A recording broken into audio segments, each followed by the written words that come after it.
education this Monday, February 8th at the Coolidge Professional Development.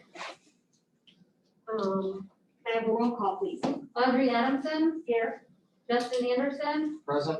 Sangeeta Rayapati. Here. Kate Schaefer, Here. Maria S. Trigueros, Andrew Ware, Here. Aaron Waldron Smith. Here.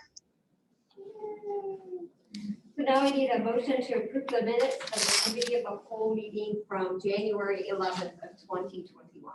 So moved. Second. Can I have a roll call, please? Justin Anderson, Aye. Kate Schaefer, Aye. Maria S. Trigueros, Aye. Andrew Ware, Aye. Aaron Waldron Smith, Aye. Audrey Adamson. Aye. Sangeeta Rayapati. Excuse me. Aye. Okay, we'll move public comment and participation to the next meeting. So we have a special services update by Kristen Sanders. And I'd like to introduce Leah Peterson, our special education coordinator, who's going to be presenting some information for you tonight. So we are going to give you a brief update, as we typically do every February, to the status of special education services in our district. This year, we decided to expand that just a little bit to include different types of support services, not just special education. The focus that we've had this year has been really three areas, and we're going to go over three areas tonight. Compliance, looking at our compliance data, what types of special education instruction we're providing to students, and then what kinds of social emotional learning supports we are providing to students in the district. Every year, I typically give you some trend data. So this year is just an update from what I provided you last year. In 2020, so our child count data as of December 1st, which would be our 2020 special education data, indicate that about 13% of our students in the district have IEPs. Last year, that number was 14%. We're right at the state average, very consistent with that overall in terms of students with disabilities. The majority of our students in the district spend the majority of their day in special education. So when the state looks at those numbers, they look to see if kids are spending 80% or more of their day in a general education environment. And for Moline, that number is about 52%. The state average is 54. We're just under that, but that number has been growing the past couple of years. Another number that they look at is to see the percentage of students who spend their time less than 40% of their day in general education. For us, that's 16%. The state average is 14%, although that number is closing the gap as well.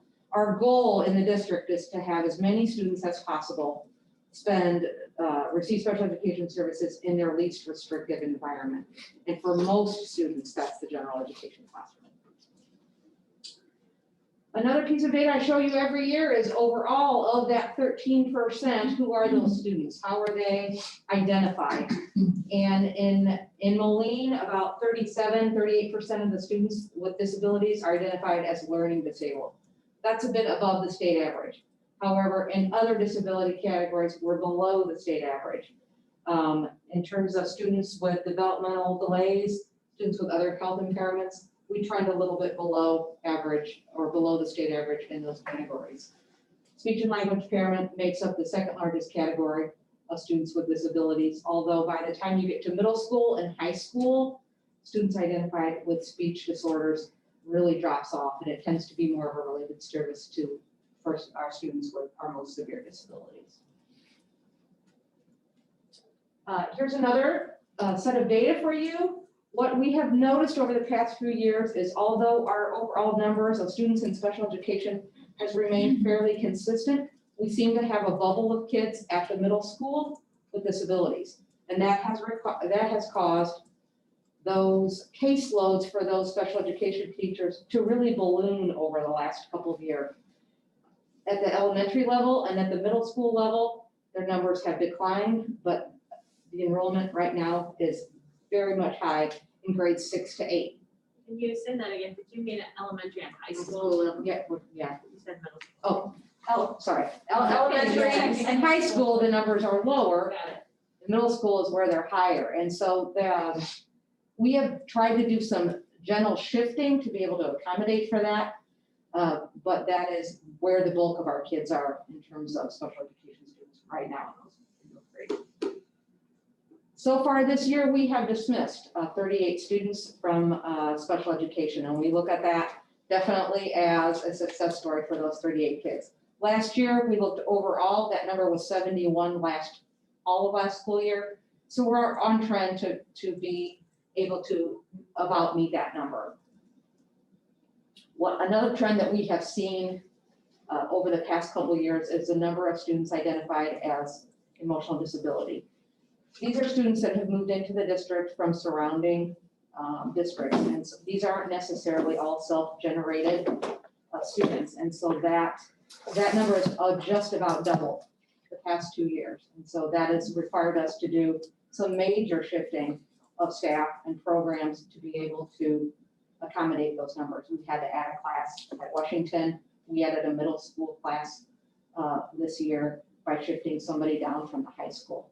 So we've been able to cover that with our existing staff to be able to cover those students, but that number has really grown the last couple of years, for sure. Thank you for having me, everyone, on this wonderful calming Monday.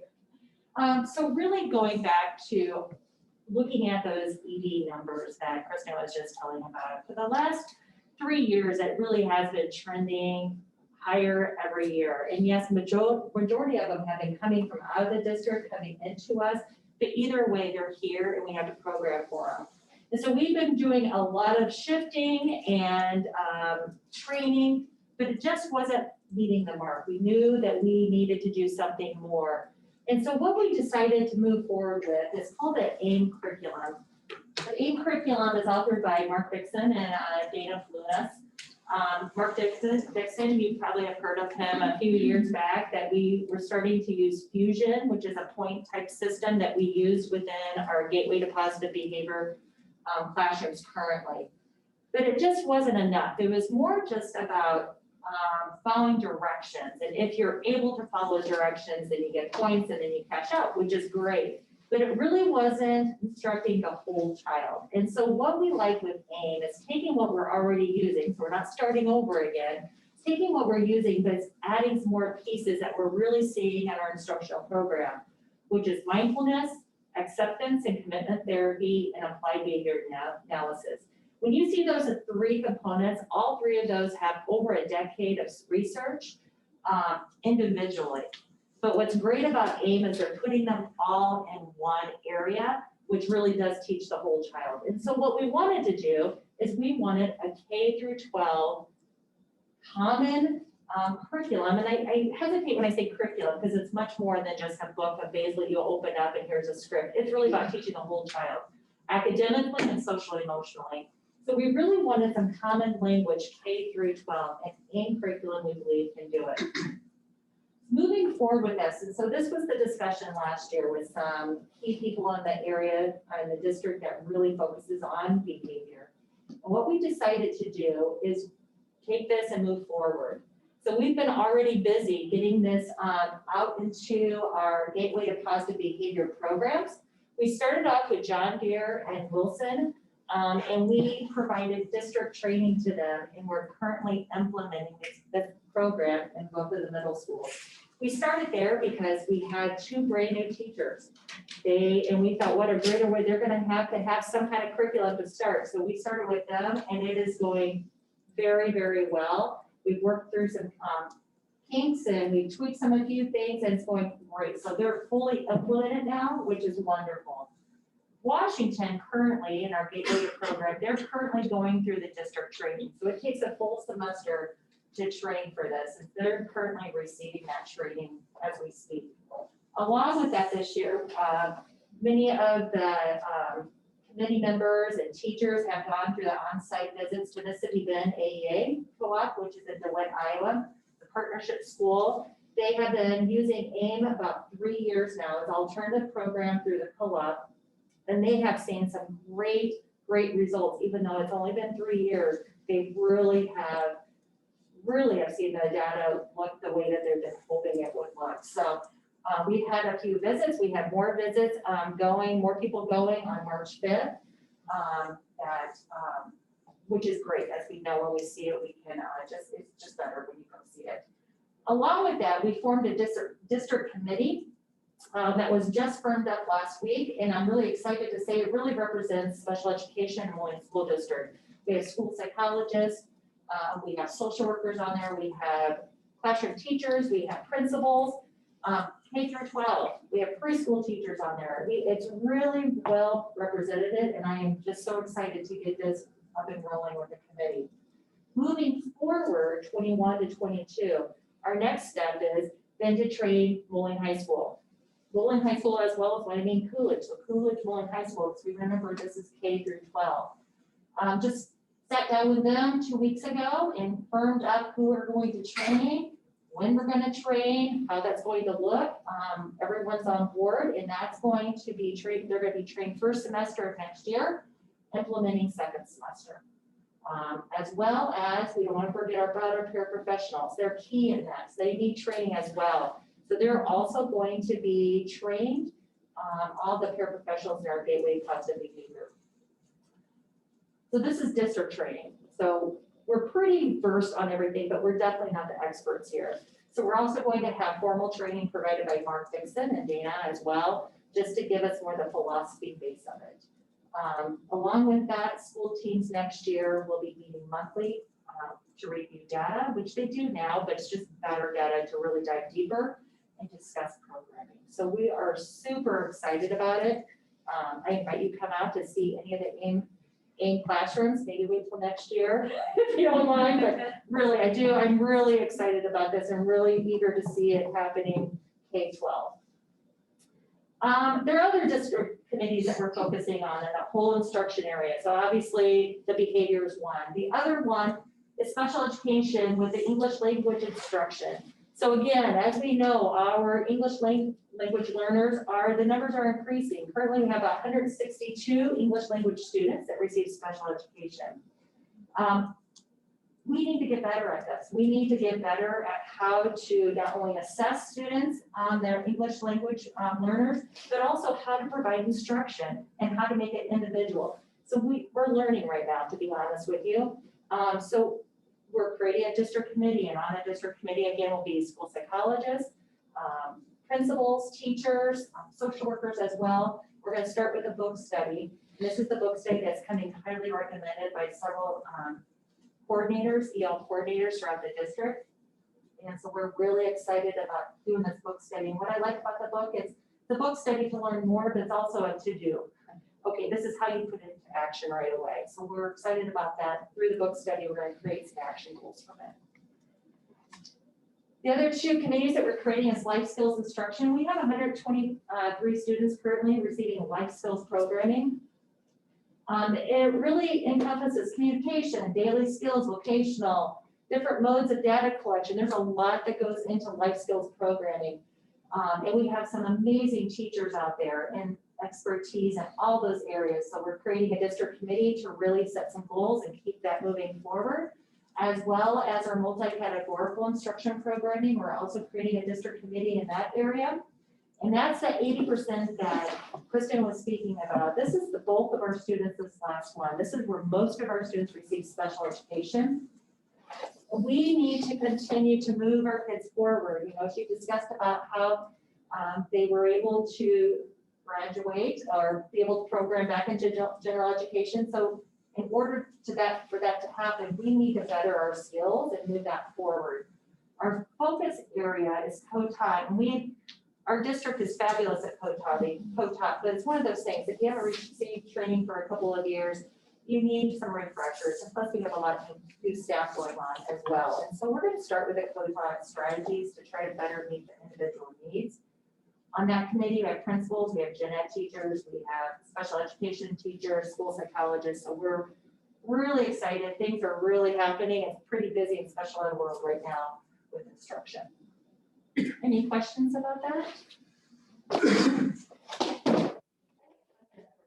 The team, so you talked about the evaluating the team meetings and stuff, and because most of the training's taking place probably with specialized staff, how much are other teachers and teams learning about kind of what's happening in the AIM and the Gateway program, so that way they can reinforce and do those things. Some of those key, that's a great question, and we haven't quite got there, but that has been a topic of discussion, because through just a short, I don't want to say full year yet of learning, we have all learned some great strategies and as we've gone along.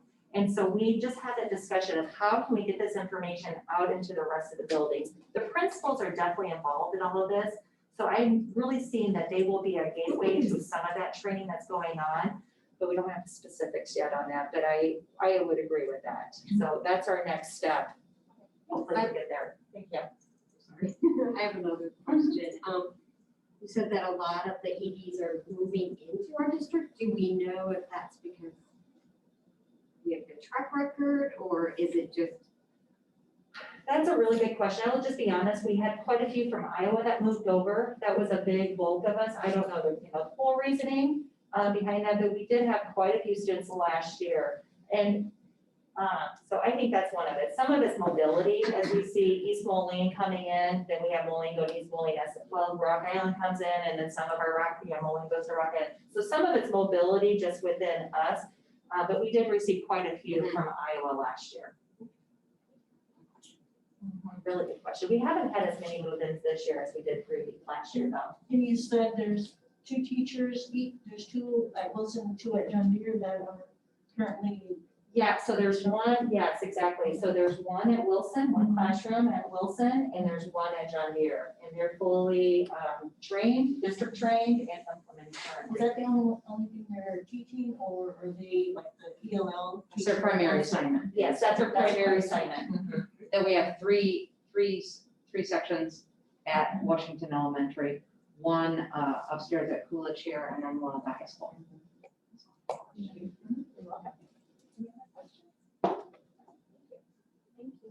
We're not. All right, we got a little bit more. Typically, we have questions at the end. Some other kind of support changes we've been looking at this year. Of course, you know about Aspire, but we're looking at really integrating that AIM curriculum into the Aspire program, not just down the road, not just for the ED classes, but also for the general ed population as well. So that's kind of where some of that integration, Audrey, will come into.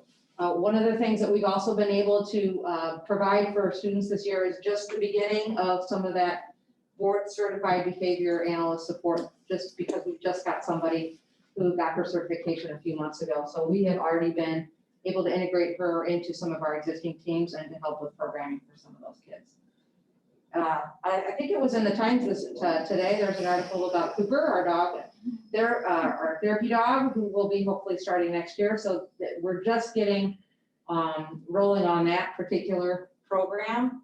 We've been looking at, we're able to provide training to our district counselors this year, K-12, on how to write a very simple behavior analysis and behavior plan for kids. We just added 4 elementary counselors and 1 middle school counselor again this year. That started in August. And we began benchmarking kindergarten through 8 students with our SEL Panorama platform. And then Alternative just started, I think, today with that benchmark as well. So that's kind of moving forward some of our additional changes, not necessarily special education, although some of those kids are impacted by that. Some of our structure that we've used to change things up, and I won't go into a lot of details for this, is that we have now designated teams for all of these separate areas, just because we have so many balls in the air that we need to continually swing back and focus with those particular areas. And Leah described what some of those teams were. One of the other areas that we're looking at pretty in depth is our district discipline practices. Not just as it applies to district exclusionary discipline, but also just in general, our referrals, our offense codes, our action codes, our location codes, and working with the principals to pare down that number that are used, as well as our overall exclusionary discipline rubric. And so they've been very involved in assisting with cutting down all those things. And that's going to be a little bit of retraining, I think, because some of what exists in a lot of student information systems, not just Skyward, is offense codes that aren't really behaviors at all. They describe other kinds of things. So we're really looking at cleaning up a lot of that language as well. So I know you asked a few questions. Do you have any additional ones? Just one, I may have missed this, so I apologize, but how do all those teams that are looking at all those things coalesce? When do we talk to each other? Right, as needed? Or how does that? That's a great question. So we have individual teams, of course, but then they also have specialty Wednesday meetings. And that's when you actually meet with your people. That's when you meet the life skills teachers, all meet for the district. So it's K-12, all the ED teachers, the behaviorists meet all together. And so that's when those conversations will happen, is during that time. Or also during like sick days. So half day sick days, we'll have a larger groups. Is there ever any need for all of those groups to talk to each other though? See what I'm saying? Sometimes, maybe in certain areas, it's very specific to that programming. So there might be some areas that might overlap a little bit. And if that's the case, that's where Krista and I come in, and then we make sure that we communicate that information out to the district, all the special education teachers. Example of that might be students with autism, for example, who can be represented in all of those types of programs. And so, but some teachers have a larger expertise in the area of programming for students with autism, particularly our life skills teachers, because the most severe students with autism tend to be in our life skills program. But that doesn't mean they're not also represented in some of the other programs, and some of those strategies are good for everyone to use. I was just wanting to make sure I understood how like both hands were talking to each other. Great question. Yeah, that's definitely. Krista and I right. also meet with each of the groups individually and just provide them updates about the district, as well as changes that's going on and things like that. So that's a great time for us to communicate with everyone as well. I have a question. Okay. Kristen, when you guys are looking at the referrals and the numbers and the data that goes with that, are you breaking it down to like, we seem to have a higher amount of referrals at this point of day or this building, so you can really narrow the area that there might be problems? That's one of the pieces of data you get when you pull referral data from Skyward, is you get time of day as well. One thing that happens that we've noticed is we have an unusual amount of referrals at 12 a.m. And the reason we have referrals at 12 a.m. is it automatically puts that in if you don't change the time. But we know students aren't in school at 12 a.m. So, Right. So we look at time of day. We also look at location. But one of the things that we've noticed about location is we have too many locations that are pretty much the same thing. So if it's a hallway, we might have 20 different hallways at the high school. And they're all called different types of hallways. And so if you put in very specific hallway, it's not necessarily going to tell the story that you want it to tell. Or the same thing with behavior. A lot of times teachers or principals will call a behavior two different things. A good example of that is disrespect. Disrespect isn't necessarily a behavior. It's a subjective interpretation of something. And so we're really trying to take out those things that are vague and make them very clear. If you think it's disrespect, what is it that's disrespectful? Is it profane language, or is it something else? Well, then call it that. Same with insubordination. You know, that doesn't really necessarily describe something. So the more we can clean it up, the better the data will look. And then it tells a better story for us when we're trying to come up with strategies to improve our, tier 1 behavior in school. Are our referrals vague, or are you really able to drill down in them? The referrals, the codes can be vague, but in the comments, there's a lot of detail in the comments. And so we can drill down by putting in additional information in a comment section. And that's oftentimes what the deans and the principals do when they meet with somebody. They'll get the information in. So if we want to be specific about a particular bathroom or a particular hallway, we can put that in the comments section, but overall leave it as bathroom or hallway. without necessarily having to specify which one in a code, because when you start separating them out with codes, you get. No, I know that, kinda Kristen. dilutes it. I think what I'm asking is when you get that data, like,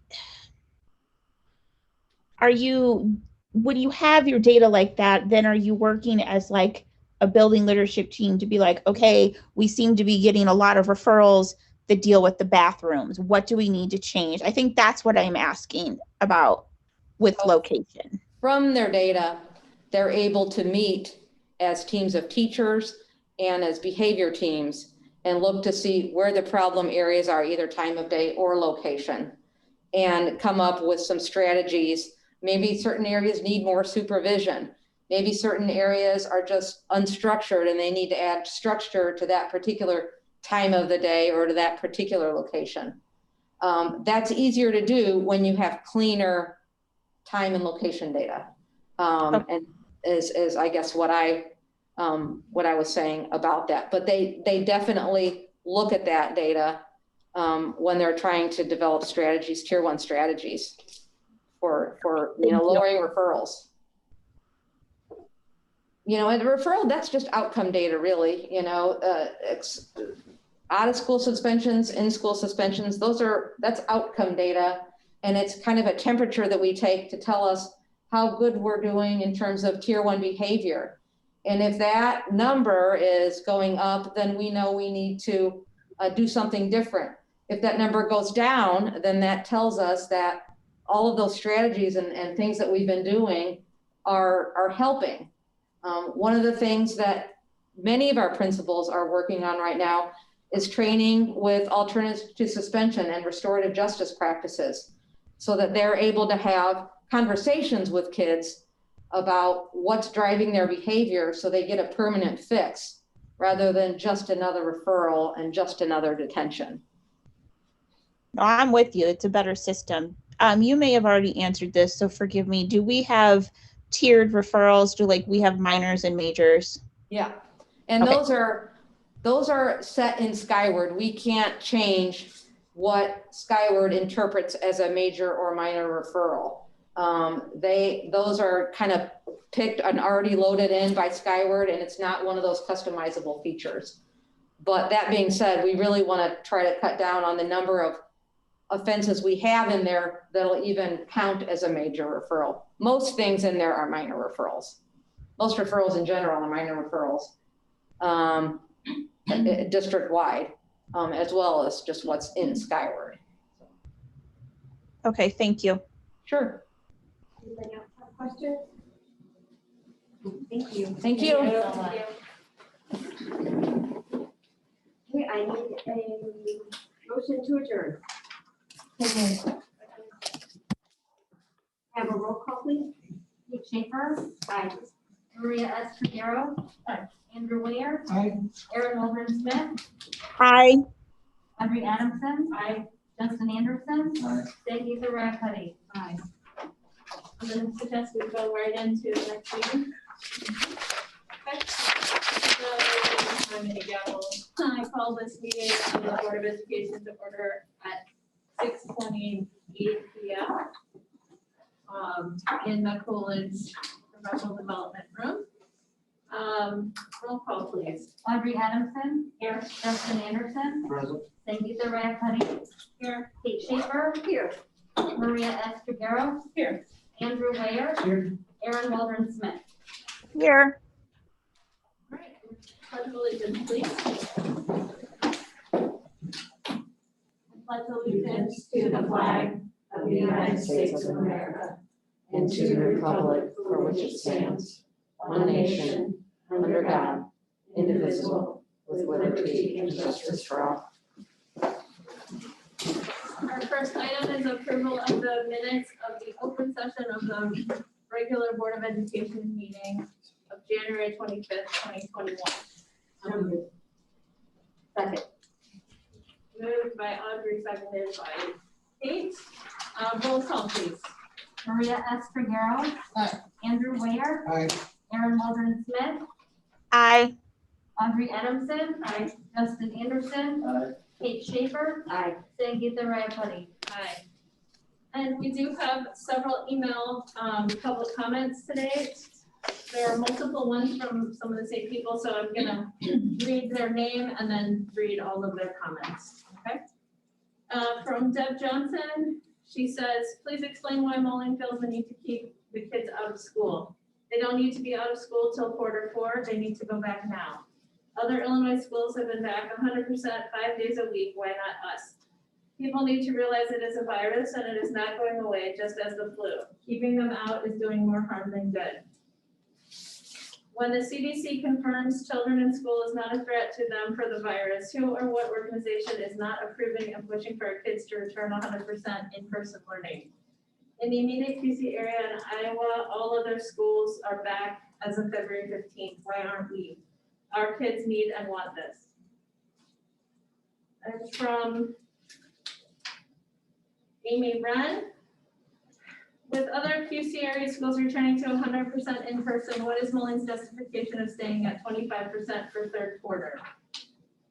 School closures have clear negative impacts on child health, education, and development. With all that is known and with the CDC and other health organizations pushing for children to return to the classroom, what is Moline using to base their decision to stay at 25% for in-person learning? What does the timeline look like, including what triggers a change for returning to school? Moline is the only school in the community that has students attend only half days. Reasoning is that they cannot safely allow students to eat lunch at school. All other local schools are able to safely allow their students to eat at school. Has Moline looked at other area schools on how they're able to allow their students to eat at school, thereby allowing them to attend a full day? And lastly, from Tessa Shevler, what are the district's plans to deal with the increased rates of depression, anxiety, and even suicide in kids and teens? Not being in school is taking a severe toll on the mental health of the students. Kids need to be in school and be able to have social time with their friends. Only going to school 8 hours a week is unacceptable. Many other districts are already going full-time and ours isn't. Why? There are many things to consider and most of them are far worse than COVID. Does the district really feel that 8 hours of in-person learning is an adequate amount of time for the students to get a proper education? Let's face it, most of the online stuff is busy work jumping from website to website. These kids need face-to-face lessons. They need to be in school. Parents are not teachers. Please get them back to school ASAP.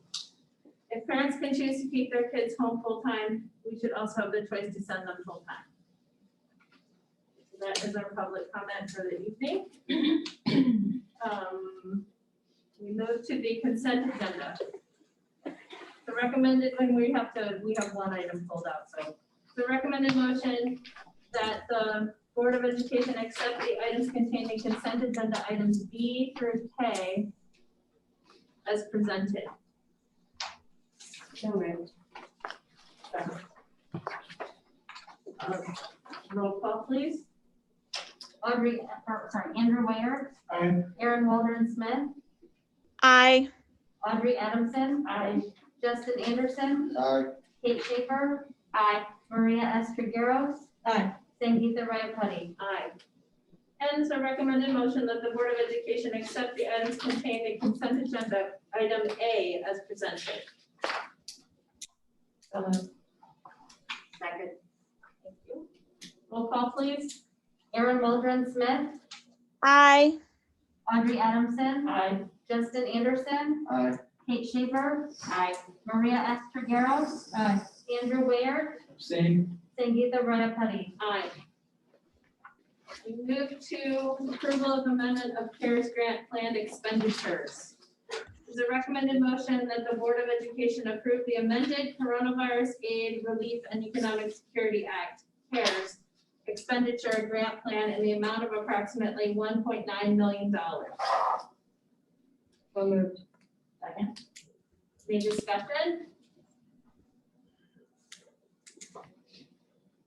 Okay, hearing none, roll call please. Audrey Adamson. Aye. Justin Anderson. Aye. Kate Schaefer. Aye. Maria S. Trigueros. Aye. Andrew Ware. Aye. Aaron Waldron-Smith. Aye. Sangeetha Rayapati. Aye. And we're on to reports, requests, and open discussion. Very good. I wanted to remind families about our parent-teacher conferences that are scheduled toward the end of this week. They will begin on Thursday in the afternoon. Group B students will be able to attend school on Thursday for their regularly scheduled in-person learning time. And conferences will begin Thursday at 3 and again on Friday in the morning. Times may vary, so look for school-specific communication. And lastly, we want to ensure that safety remains a priority, so conferences can take place in a variety of different ways. And we're always grateful and thankful to engage with our parents as partners. Next, I wanted to speak about the vaccination clinic that we were able to host at Wharton Fieldhouse on January 30th. At that clinic, over 400 district staff were able to receive their first dose of the Moderna vaccine. With the number of staff that received their dose prior to that, our total numbers are approximately 650 to 700 total staff. That reflects our initial projections of approximately 80% that indicated that they were going to say yes to the vaccination. All of those that received the vaccination at Wharton are automatically enrolled for the second dose at our follow-up clinic on February 27th. And since Wharton lends itself so well to this type of need in terms of parking space and refrigeration, we offered it as a location for community healthcare in the future if it facilitates the vaccination process for other school districts in the county. I did also want to give a tremendous shout out to our district nurses that stepped up to work that clinic alongside community healthcare staff who have been an excellent partner to educators in this region. And lastly, I wanted to speak about moving forward as a district, getting our staff back in schools full time and getting our students in school for in-person learning and engagement as much as possible. The plan for staff to phase back into full-time in-person workdays is complete. So now focusing on increasing student in-person learning is taking center stage. Every decision that has been made in the last 12 months during this pandemic has been based on the best judgment and information available at the time, with an overarching lens of safety as our guide. Now, as conditions of the pandemic have finally begun to change, our context has shifted, and there are 3 different factors that are now relevant today. Number 1, access to the vaccines for staff has increased and positivity rates of the virus have decreased. This indicates it is time to adjust our plan for more in-person learning. As of February 5th, that's the most recent data on the IDPH website, daily positivity rates for Region 2 are 4.9% and 7-day rolling 4.5%. For Rock Island County, again as February 5th, daily positivity rate is 5.7 and the 7-day rolling is 4.5%. Number 2, we continue to use the same decision-making metric all along. We used a red light, green light approach for guiding us in any changes that are proposed. I want to stay true to that as we have all along. And now we have single-digit positivity rates that are well below the warning level, which indicates it is an appropriate time to increase in-person learning for students that want it. And number 3, we now have updated parent input affirming that parents of in-person learning want more in-person time for their students and do not necessarily feel the need to wait until 4th quarter as we initially projected. Our pre-planning survey has almost 1,900 responses as of today. While the survey will continue to remain open for the remainder of this week, the majority of the responses are trending in a clear direction, so our planning is able to become more concrete. Principals and teachers have been working diligently over the past few weeks to identify remaining space in the classroom. They've had tape measures out to ensure safe social distance, according to the 6 feet rule, and checking and rechecking their numbers of Group A and Group B students. We want to make sure that we are adding in-person learning for all students, both elementary and secondary, but these initial efforts have us focused on our youngest learners first. With that, I conducted a recent review of all of our classrooms at the elementary level.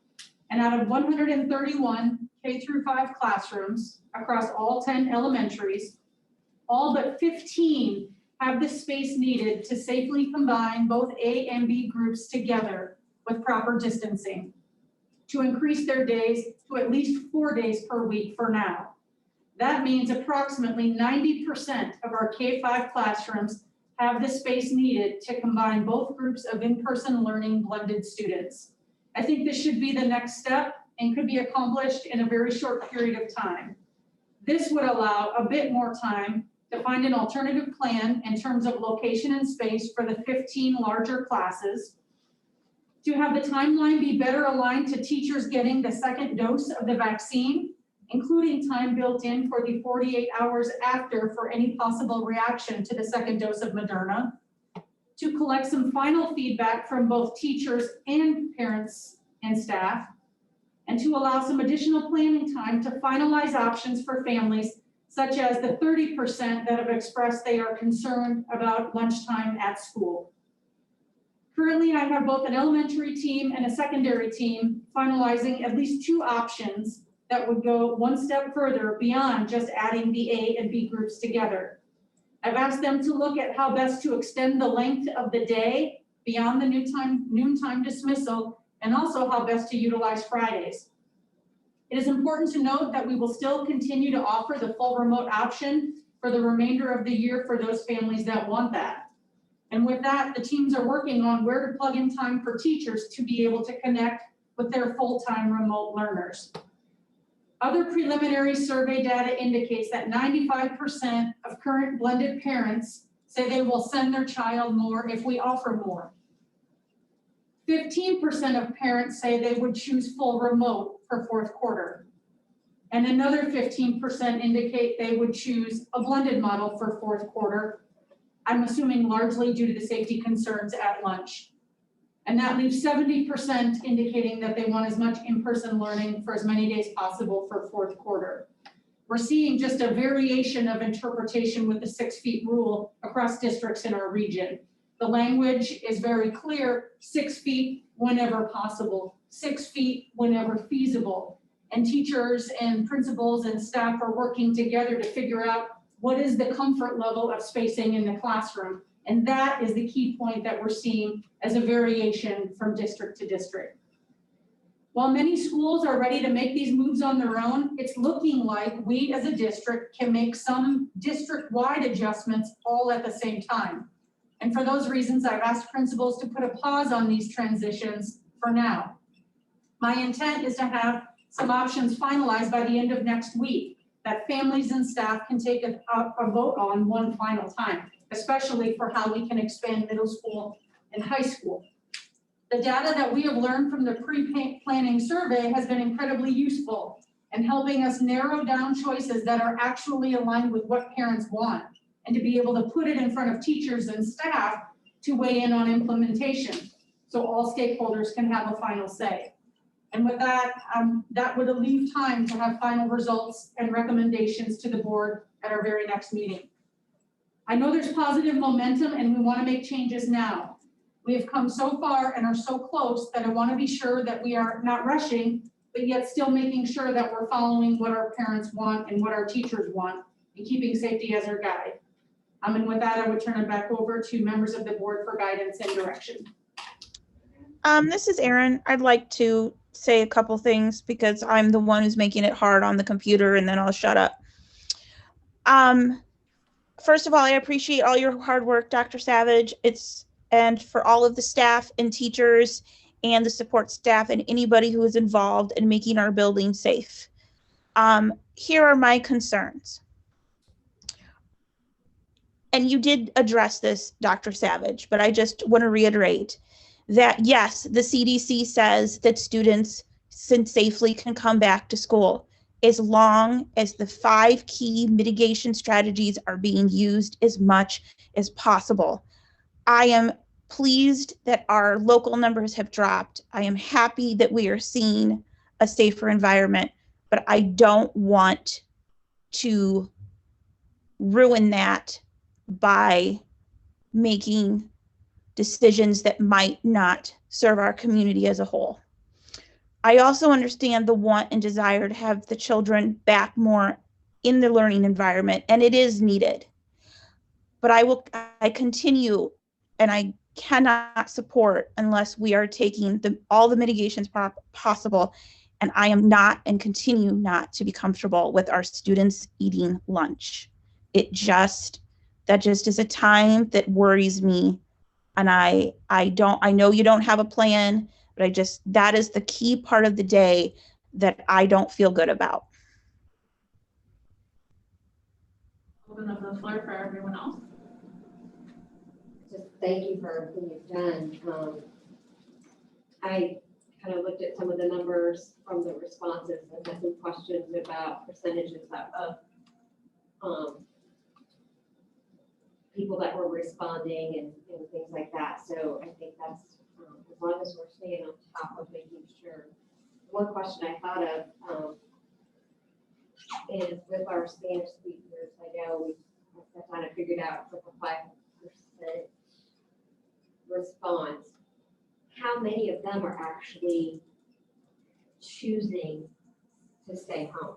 You don't have to have that answer, but I don't have that data broken down by home language, but I could get that to you. Okay. Go ahead. I mean, Dr. Shelley and I have talked about this too, and I talked to you. I mean, my concern was kind of a piecemeal approach, like 2 classes over here, 3 classes, at different schools. Based on the information you gave today, I have faith that you can figure out what to do with those 15 classes.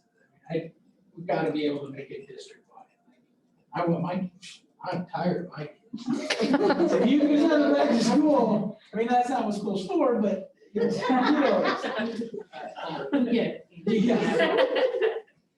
all done. So, if you can make it work for the whole district, then I'm all for it. But I really have a hard time with class by class basis. I would agree with that. I think that whatever we're deciding, it should be district-wide because all students deserve to have as much time in the classroom. I stand firmly behind getting all students back in for as much time as possible. And as long as we're making sure the safety mitigations are able to be followed and we are making sure that the staff that wants it are getting vaccinated, I think we're on the right track. I tend to be an impatient person, believe it or not, and so I would love to see these changes really quickly. And it sounds like you're really almost there. But I agree that we should never make a decision in a knee-jerk manner. We should always be deliberate about how we're making the decisions. And we have the metrics that we've used this whole time helps us not do that. But I do think because the context has changed, because so many of our staff have gotten the first dose, and because our area currently has been able to maintain or decrease the prevalence of the cases, I'm for moving forward as quickly as we can. I just want to say thank you, because I know there's so many moving pieces, a lot happening. I would like to say though that I reiterate what Karen was saying regarding, I do have some concerns, and I brought that up regarding the lunchtime issue, and that I know that some people are comfortable with that, but I also know that, my data is that that's the time when people are eating, restaurants, et cetera, all of these things are when it is most spread, and even with vaccinations, it doesn't mean that spreading cannot still happen. And so I think if there's a way to get students back, but take out that risk factor, that is what I would be most comfortable with. So I would want to put out a plan that has a timeline saying, hey, school's gonna happen till 1:30 every day. We haven't figured out where that's taking place, how it's taking place, if it's taking place. So making sure that is all resolved before anything is put out, rather than, hey, we're gonna do this and now we'll figure out what we're gonna do with that component of it after the fact and trying to solve that problem either for a group of students, or can we be universally thinking about it and going, can we do this without opening up that door? Still for this time period until we even move a little bit further away into less risky time. And we've definitely thought through lunch. I mean, there are plans in place depending on what the learning model looks like. Again, Illinois has not reduced the rule of 50 persons in one space. So we automatically know that there can be no more than 50 kids in one space, whether they're eating, whether they're in class, no matter what they're doing. So automatically for our larger schools, those principals have done a great job thinking through the different locations, replicating the serving processes and finding supervising staff to be able to support that. So I imagine that we can come up with a plan. If 70% of our parents saying it's not a concern, I imagine we could come up with some sort of flex plan that allows for those families that really do have a concern to be able to exit at a certain time and others to be able to stay. I mean, that would be a win-win because every family can choose what works best for them in that regard, but we are still able to feed more kids too. I mean, we've got, a good 55% of our families and our students that qualify for free and reduced lunch, and meals are free this year for all students in the district, but we're not able to get the meals to them if they don't grab and go or they're not able to come through the pickup line. So that opportunity to feed more kids is certainly something that we think about as well. So there are plans and we're working through them, but it's looking to me like parental option and flex time during lunch might be a path that we should consider. I just want to say, I mean, I have very mixed emotions, but and the hardest piece is going to be the lunch, because I don't know which district, I know Rock Island does not offer lunch. Kind of on the AB as well, like Moline is, but I agree, we need to get the kids back in school, but safely. If we can follow those mitigation safety rules, I just would like the whole district, not one classroom or one school and then the other and then the other. I think that would be very confusing. The schedule sometimes is confusing for people that know their first language is English, and imagine those that don't. So those are my thoughts. I just have a question or concern about like that option too, like the option of letting the kids go at noon or lunch or whatever. Like, so the kids would go back to classrooms, the ones that choose to stay go back to classrooms, the ones that leave. So are the kids that are leaving going to lose that hour and a half? Or is the kids that are staying, is that gonna be a productive hour and a half? Or are they gonna sit and play on the computers? And to be honest, those details have not been finalized. That was, That would be my concern, is that hour right. and a half would be either lost or right. the kids are missing something. Right, and those details have yet to be finalized, but in my mind, I think that's one more question to put out to parents and get a final word from them, because I could see it going one of two ways. I mean, there are only so many options. Either the kids leave and eat lunch and come back, or the scheduling of the day just allows them, for some students, to finish their day, their in-person day earlier for, those families that are very much concerned about that. So I think some of those final details we're still working through, but this conversation is good for us to be able to just at least know how to move forward in those plans. So Rock Island is doing the same thing as us, though. Do we know if they're talking about moving faster like we are to more in-person? I know that all of the districts on the Illinois side, the 12 districts that are in our region, superintendents meet every Tuesday morning at 8 a.m. That's been happening for months. And so we discuss this often, and everybody is on the same page in terms of increasing. United Township with their high school students, their schedule will likely not change because they're operating on an AM, PM every day. But some of the smaller districts with smaller enrollment have taken and as it is their own decision, a different interpretation of the 6 feet rule and allowing more students to come into class, focusing on teacher comfortability and things of that nature. So different districts are interpreting that safety measure in different ways, as is their own stakeholders' right to make those decisions. But as far as Rock Island, I think they are currently blended, if I'm not mistaken, Maria. Yes. But they too are looking to expand as soon as possible. Yes, they are. So then my other comment, just my last comment, would be that I want the public to understand that most of us on the school board have children in the district. We are experiencing everything that you are.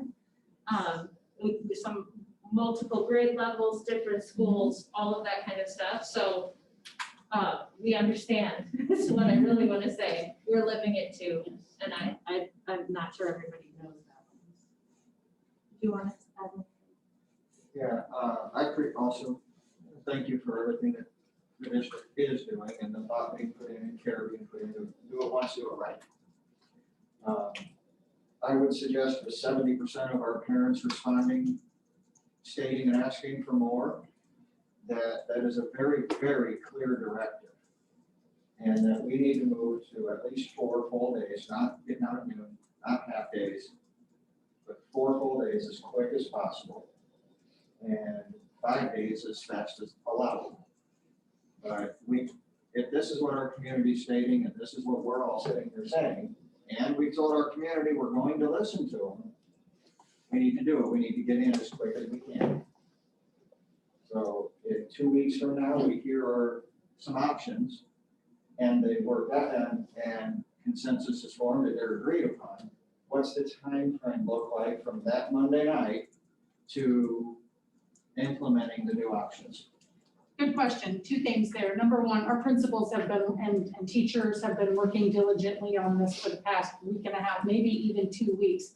I know Dr. Pribble and other members of the elementary team have been really hands-on helping them. I mean, literally getting in there, taking furniture out, moving furniture around, seeing if there's other places within the school to hold some of those bigger classrooms. So I would say a lot of the heavy lifting has been done to the point where implementation wouldn't take a very long time. It would really just be a communication plan rollout. The only other piece that I wanted to say is with 15% as the projected number of our families that would stay full remote for 4th quarter, we would still need to make sure that we carve time out within the workday for our teachers to connect with those in-person students. And whether that just be the focus for Friday, that could definitely be an option. That is the one thing that I know our teachers are concerned about, going full days, Monday through Thursday, then that excludes them from being able to connect with those kids Monday through Thursday. And maybe that's sufficient. That's really, I think, another opportunity for our parents to give input. But as long as time is carved out for those students as well, you know, I think that we could be ready to move relatively quickly. And the team's working on this. Like I said, it has been a day and sometimes phone calls and Zooms into the evening. They've been amazing, working really, really hard. They want this too. That's one thing that I have to say about our principals and our teachers and our staff. They want this as much as our parents do. And they've been such amazing professionals to work with, given the safety concerns that they have for themselves. I think the ability to have that vaccination clinic has really propelled some positivity and some confidence. So I don't think that implementation process would take very long. I would advocate. I'm sorry, Justin, go ahead. I would advocate very heavily and strongly for the 4 days in, and let Friday be for the remote only. We should absolutely not reduce in learning time for 85% of the students because 15 chose full remote. Not even a full 1/3 of the districts in the country are even offering full remote anymore, says the CDC. So we're one of the less than 1/3 that even do, and then think that we're going to carve out time for in-person for 85% of our students for 15. I don't want to discount them. Their concerns and the reasons they're choosing to stay remote are definitely valid if that's an offer to them to choose. But we don't build around the 15%. We build around the 85. Definitely. Yeah, but we legally have to teach every child. That I was just gonna say that makes sense. And right now offering remote learning as an option is a requirement of the Illinois Department of Ed. And I know that definitely will go to the end of this year. And I'm not certain what will happen after that, but you're right. It really does come down to parent choice, and it does play into a factor as to how we set up our day. But I hear you. That makes sense. Rachel, is it possible that the teachers be given a day to like have a work day before implementation? It is definitely possible. We do have one more remote learning planning day available to us. And we were thinking about how best to utilize that day and when best to utilize that day for those reasons. Okay, thank you. I just wanted to also say that I think making sure that the teachers are comfortable and safe, you know, just getting kids back are important, but being able to keep the staff in a building is equally as important. And I think getting that second round of vaccine will certainly. And I just want to say, as a parent and a teacher in the classroom and remote, it's very difficult. Teachers out there, it's very difficult to try to, you're just creating and you're manipulating and doing the best you can. So, but we have to teach all kids, you know, whether they, that 15% decide to stay remote.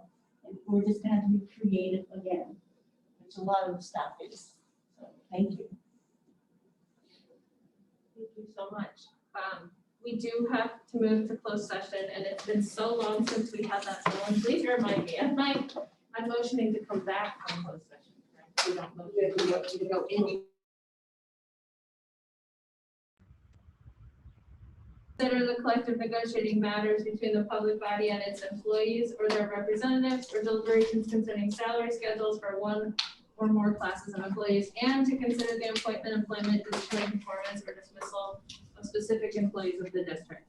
So moved. Is there a second? Second. Roll call, please. Kate Schaefer. Aye. Justin Anderson. Aye. Maria Escudero. Aye. Andrew Ware. Aye. Aaron Waldron Smith. Aye. Audrey Adamson. Aye. Sangeeta Radcliffe. Aye. So we need plenty, you know what you're doing with that. Aaron in that one? Texas, we're good. Okay, and Stephanie is almost ready for us. Well, we gotta end closed session. Motion. What happened to the Yeah, Chromebook? we I was just came wondering. back. Yeah, oh, she's still on for that one, or did, No, she went. we gotta come off of that? She's gone, she's in the new She's one. done, she's in the new one. Yeah, okay. Oh, yeah. We had to Did we have get some Aaron microphone back? protection. Honey, Erin's muted right now. but she's back. She's back. Okay. Tara in the. They have Tara in the link. Okay, so you tell me when we're ready, Steph. I'm good. Okay, can I get a motion to return to open session? Second. Roll call, please. Audrey Adamson. Here. Aye. Aye. Justin Anderson. Present.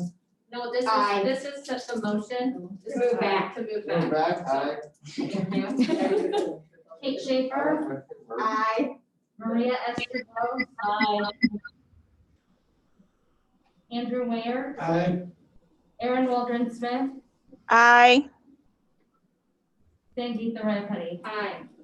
So we have a recommended motion that the Board of Education approve the appointment of Lindsay Oswald to the position of principal at Hamilton Elementary School, effective for the 2021-2022 school year. So moved. Second. Any discussion? Hearing none, roll call, please. Andrew Ware. Aye. Aaron Waldron Smith. Aye. Audrey Adamson. Aye. Justin Anderson. Aye. Kate Schaefer. Abstain. Maria Estrogeros. Aye. Sangeeta Radcliffe. Aye.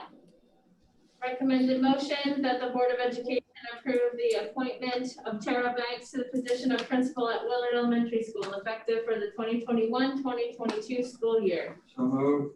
Second. Any discussion? Hearing none, roll call, please. Aaron Waldron Smith. Aye. Audrey Adamson. Aye. Justin Anderson. Aye. Kate Schaefer. Aye. Maria Estrogeros. Aye. Andrew Ware. Aye. Sangeeta Radcliffe. Aye. And now I need a motion to adjourn. So moved. Second. Roll call, please. Audrey Adamson. Aye. Justin Anderson. Aye. Kate Schaefer. Aye. Maria Estrogeros. Aye. Andrew Ware. Aye. Aaron Waldron Smith. Aye. Sangeeta Rayapati. Aye. Thank you very much. Congratulations. Congratulations. Thank you.